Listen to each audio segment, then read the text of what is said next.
يعني ساعة زي دي عاملة 30 جنيه ودي برضو عاملة 30 جنيه، أما دي بقى عاملة 45 جنيه. أعتقد مفيش أرخص من كده.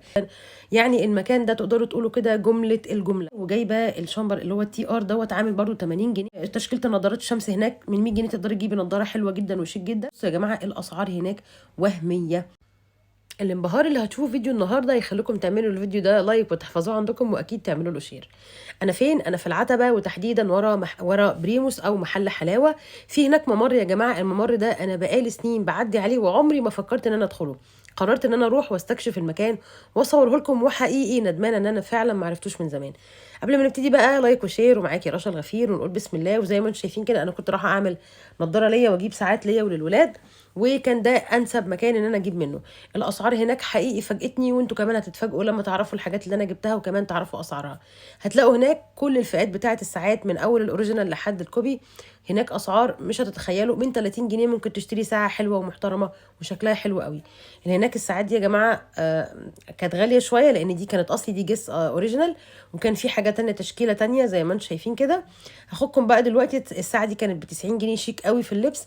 انا جبت اللي هي الذهبي دي كان شكلها لذيذ قوي. والساعات اللي قدامكم دي الساعه ب 35 وب 30 وفي ب 60 على حسب الموديل. التشكيله هناك حقيقي كبيره جدا، والحاجات اللي بتلاقوها هناك هي اللي موجوده في المولات، وهي اللي موجوده على الجروبات الاونلاين.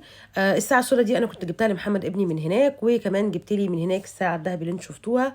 الساعه دي مثلا عامله 60 جنيه، والتشكيله اللي قدامكم دي برده من 60 جنيه وفي ب 30 جنيه. التشكيله يا جماعه هناك رهيبه جدا. يعني المكان ده تقدروا تقولوا كده جمله الجمله، في كل اللي انتم ممكن تتخيلوه. اسعاره حلوه جدا.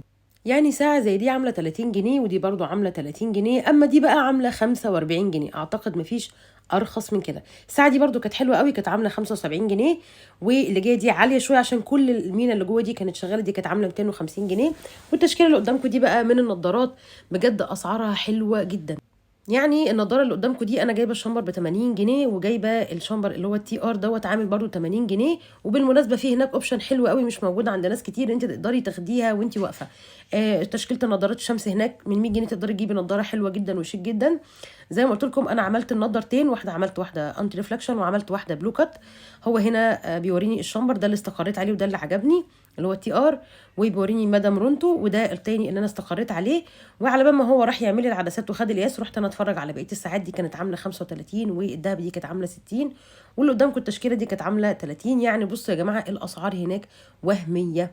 بالمناسبه انا زي ما قلت لكم مش هرشح لكم محل معين، المحلات كتير جدا هناك والخيارات مفتوحه. وده يا جماعه زي ما انتم شايفين كده تقدروا وانتم واقفين تاخدوا النضاره بتاعتكم، يعني تاخدوا القياس وتاخدوا النضاره وتستلموها وانتم ماشيين.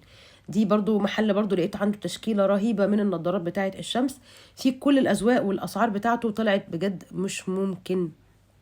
اعتقد انا كده خدت المكان كله في جوله سريعه كده. تقدروا انتوا تروحوا المكان في العتبه يا جماعه، ورا بريموس او محل حلاوه مشهور جدا في ميدان العتبه مباشره، يعني ولا هو في المسكي ولا هو في حته بعيده، هو في قلب ميدان العتبه. انا هنا كده استلمت النضارات، عملت واحده بلو كات وعملت واحده انتي ريفلكشن. دي الانتي ريفلكشن. البلو كات دي يا جماعه اللي هي بيختبروها بالقلم الليزر زي ما انتم شايفين. الاشعه بتاعتها ما بتخترقش الازاز بتاع او العدسه بتاعت النضاره. في من 150 لحد 300 جنيه زي ما انتم عايزين. بعد كده خدت جوله سريعه وانا ماشيه، قررت ان انا افرح اخواتي بشويه هدايا كده وانا مروحه. ما لقيتش احلى من ان انا اجيب لهم كل واحد ساعه. اشتريت المجموعه اللي قدامكم دي، الساعه كانت عامله 35 جنيه. شكلها كان حلو جدا وشكلها كمان كهديه قيمه. اتمنى الجوله والفيديو يكونوا عجبوكم، واتمنى فعلا تروحوا تستفيدوا من الحاجات اللي موجوده هناك، لان الاسعار يا جماعه هناك مقارنه باماكن تانية رخيصه جدا وتعتبر ببلاش. علشان كده بقى لو عجبكم الفيديو لايك وشير، واتمنى لكم كل خير. وتحياتي ليكي دايما رشا الغفير.